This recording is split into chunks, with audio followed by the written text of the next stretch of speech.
The National Adverse Events Following Immunization Committee, or the AEFI committee, has approved the casualty assessment of 31 cases. The result of the assessment indicates that there has been one vaccine-related death. The report points out the overwhelming benefits of vaccination. The committee analysed and prepared a report on 31 cases of serious adverse effects, which included 28 casualties.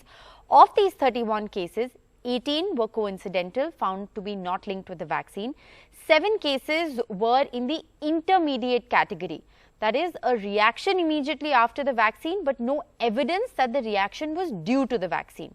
3 cases were related to products that are used in the vaccine.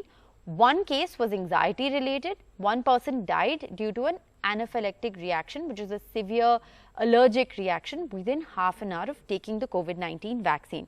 My colleague Arvind Gunasekar, tracking the details of this story, joins us. Arvind, what more can you tell us about this AEFI committee report?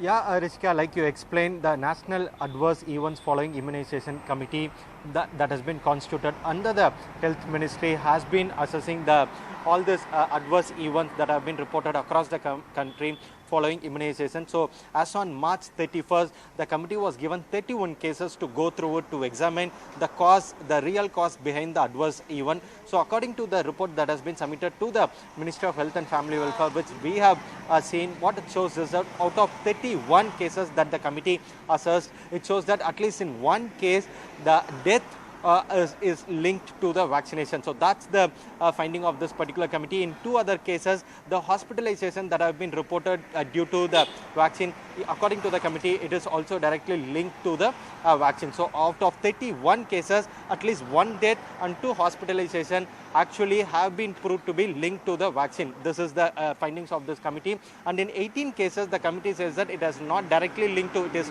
no way linked to the vaccine. And at least in 7 cases, what the committee is saying is that though there is an adverse event that has been reported in almost 7 cases, but there is no definite evidence to directly link it with vaccination. So that's the report of the committee. And the committee is also saying that the greater benefit of this particular vaccination is overwhelmingly than the risk that have been reported so far. So the committee is saying that at least in just 1 case, at least in 1 case, the death is directly linked to vaccination, but the greater benefit of the vaccines is what the committee is underlining in the report.